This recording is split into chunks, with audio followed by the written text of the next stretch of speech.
A special thank you to each of our subscribers who make this channel possible. Here's today's story. In a significant development in the ongoing conflict between Russia and Ukraine, Russian President Vladimir Putin has expressed a willingness to work towards ending hostilities following a two-hour phone call with U.S. President Donald Trump. The conversation, which took place on May 19, 2025, has sparked a mixture of cautious optimism and skepticism among international observers. Putin stated that both Russia and Ukraine would need to find compromises that would satisfy all parties involved. He emphasized the need for effective paths to peace, echoing sentiments shared by Trump, who declared that negotiations toward a ceasefire would begin immediately.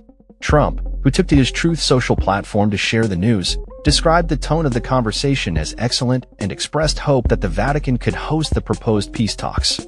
He remarked, "Let the process begin."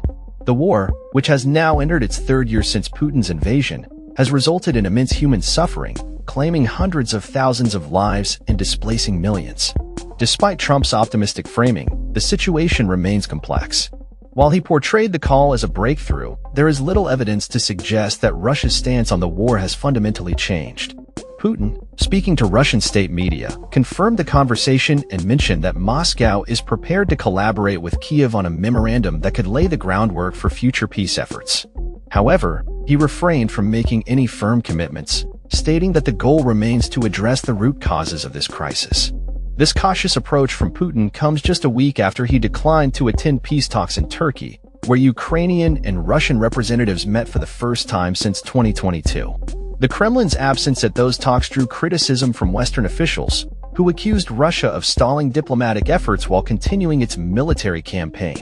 In the aftermath of the call, Trump framed the outcome as a significant step forward, emphasizing that the details of any ceasefire would need to be negotiated directly between the two warring nations. He highlighted the importance of the parties involved having an intimate understanding of the negotiation details, which outsiders may not be privy to. Furthermore, Trump mentioned that he had briefed several European leaders, including European Commission President Ursula von der Leyen and French President Emmanuel Macron, on the conversation. Von der Leyen praised Trump for his efforts toward achieving a ceasefire, while other leaders reaffirmed their commitment to supporting Ukraine in its pursuit of peace. Ukrainian President Volodymyr Zelensky has urged Trump to remain engaged in the peace process, cautioning against any decisions made without consulting Kiev.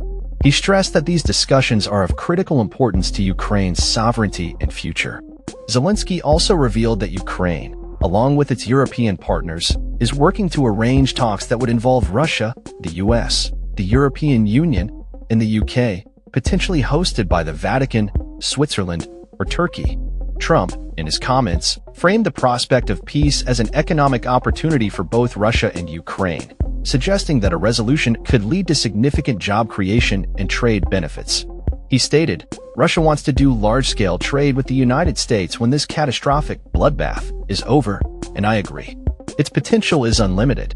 However, the gap between Trump's optimistic portrayal of the situation and Putin's guarded rhetoric has raised concerns among diplomats. European leaders are wary that any peace initiative led by Trump may overlook established frameworks, potentially resulting in concessions that could undermine Ukraine's position. Despite the hopeful language, the Kremlin has not committed to a timeline for negotiations or a permanent cessation of hostilities.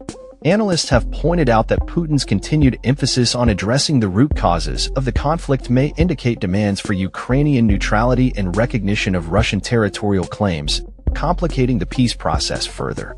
As diplomatic efforts intensify, major obstacles remain, including fundamental disagreements over sovereignty, territory, and security guarantees. In conclusion, while the recent phone call between Trump and Putin has opened the door for potential negotiations, the path to peace remains fraught with challenges.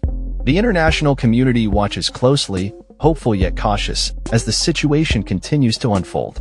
The next steps will be crucial in determining whether this moment marks a genuine turning point in the conflict or merely another chapter in a long saga of failed negotiations.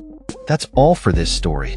We upload videos every day covering many different subjects, so hit that subscribe button to stay informed. Thanks for watching.